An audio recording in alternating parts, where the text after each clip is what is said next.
Ukuboko ni ukuboko itandukaniro ry'ukuboko kwawe n'ukwanjye nka kumwe kw'Imana na kwa kundi kwagushije ni kwa kundi kwagushije abanyagiputa mu nyanja noneho kwanjye ni nk'ukwa Farawo umwe kwashutse abantu ngo mubakurikire karangira barohamye harimo difference pe ariko urabona ko tiza ari tiza Nyarwanda ariko rero nanjye kugira ngo agapira kajye kankwira nanjye ndasabwa kitoza ko nawe uratangira akajimu muri iyi minsi uratangira akajimu Rugangora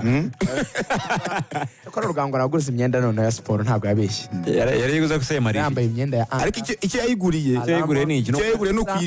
kwirimbana no kuyambara samudi na dimanche Rugangura afite suppress ya yindi nk'iza Slay Queen zazindi nziza izigafata afite amapantaro meza y'amatraining afite imipira imwegereye ariko ikibazo gikomeye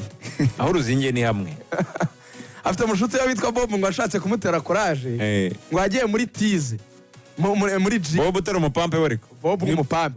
umupampe Bob avuye muri gym ngo ari ibiro bibiri by'akabenzi akora iminota 20 muri gym agahita abwira aho bita Costine ngo ni mu nkorera ko bitaga komande k'akabenzi timerewe nabi cyane ava muri gym Kicukiro agahita arya ibiro bibiri ngo n'amazi abanza kunywa none si ubwo amazi ashyiramo ubwo umuntu ugura imyenda ya siporo ukayigura nk'amadolari yakubarira amafaranga amadolari yayiguze avuga mu mayero nyine akubarira amayero yayiguze kuva ni nk'igihumbi ariko ugasanga nyuma y'amezi 2 ayiguze ugasanga ahantu honyine iyo myenda yageze ni mu kabari nagiye muri konje nanjye numva ngomba guhitinga gym buranafashe ko gym Ruvuyanga byana hano za Nyarutarama muri za gym zacu uri umubiri konje yarangiye ndi mu butembere sinigeze nkandagira gym ya nabonye ikintu cyamara umuntu kuko na Ruvuyanga bitangira niko yarameze ikintu cyatera umuntu courage abantu ushaka kumva bidaho ariko birahuye ni imodoka yagutera courage yo gukora gym reka nkubwire kwa kuba ufite moyen de déplacement byoroshye isaha iyo ariyo yose gym bikora wazajya ukika uturimo twawe hari ukuntu ubona ugiye kuba uri gupfusa mu rugo nta kintu uri gukora noneho imyenda ya siporo iba mu modoka nibyo yanjye kubwira noneho iyo ufite akamodoka yabyoroshye tugira utakara ukawikojeje kuri gym ayo masaha 2 ukabyaza umusaruro ariko kuvuga ngo mu rugo sinemeranya nawe rwose imodoka ntabwo ari yatuma ukora siporo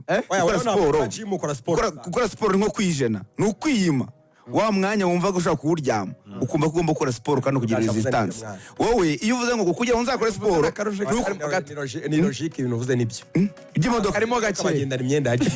biraborohera mugiye kurindira kugura imodoka muramanura imodoka kugira ngo muzakore siporo ikintu kijena reba ugeze mu rugo Kadoga amaze gupiga urariye saa 7:30 hari akazuba noneho Ruvuyanga amasaha nibwo yigira gym sibyo wowe witumera nk'umuntu uhwereye uzi ikintu cyambere kiguca intege ubu ndabona moto ryari ngendegere kuri wifi tureba ko ariko nzabanyikora nanjye rimwe